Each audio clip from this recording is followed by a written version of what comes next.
the only problem with everyday life is it can get a bit, well, everyday, a bit mundane. It's very important then that even the most boring of us, like me, work hard occasionally to reach deep inside, to that bit of us that likes to get, well, a bit naughty, to cut loose, to let rip, to go crazy.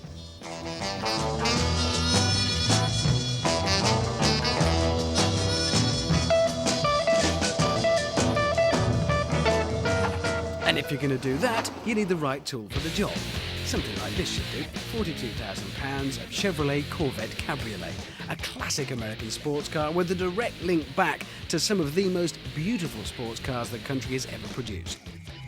It's not actually the unwieldy great truck that you might imagine it to be. Just because it's American, it really doesn't handle like an old American car. It's almost like a pastiche, as though somebody has dropped this outlandish and outrageous body onto quite a sensible motor underneath. For a big butch car, it's got a rather overbearing nanny of a rear-wheel drive overriding traction control.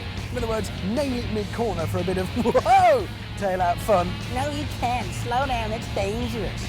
It's probably California. She may be a big old unit, but from some angles, she's actually quite pretty. Sure, still no Ferrari, but certainly not as in-your-face as some of the vets of the past. But best thing of all is that engine. Just massive mid-range power. You never have to worry where the revs are because you just apply a right boot, like this. And you've got everything. You've got noise, the bellow of the V8, which sounds just as it should, if a bit stifled maybe. And you've got motion. It leaps away. Absolutely no problem. It's just using that mid-range. This is not a frantic little sports car.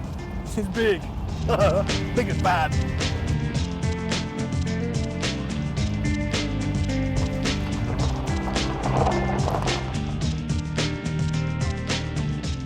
Of course, if you are wealthy and mad enough to actually own one of these things, be prepared for the fact that not everybody is going to love your new baby. In fact, very few people at all. Some in town will stop you at the lights and make disparaging comments about this being merely an extension of a certain appendage. But who cares? There's two ways of dealing with that. One, ignore them, they might go away. Two, point out that neither the car nor the appendage are ever going to have anything to do with their lives, so they shouldn't worry. But ultimately, don't let it bother you, because you're the one with a great big red shiny sports car, and they're not. And that's what matters.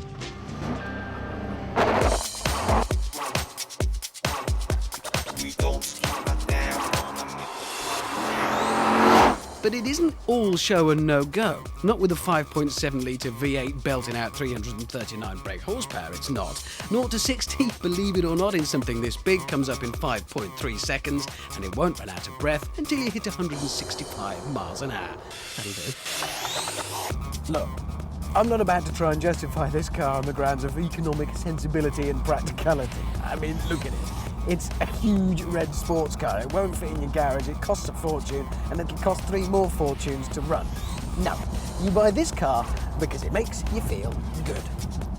Really good. And if you can't understand that bit, forget it.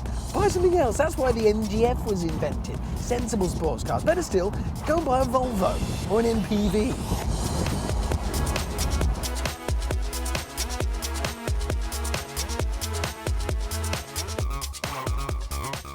As immense as the car itself is the feel-good factor 30 you'll get from it. Unbeatable, and the best way possible of letting that little devil inside of us out to play.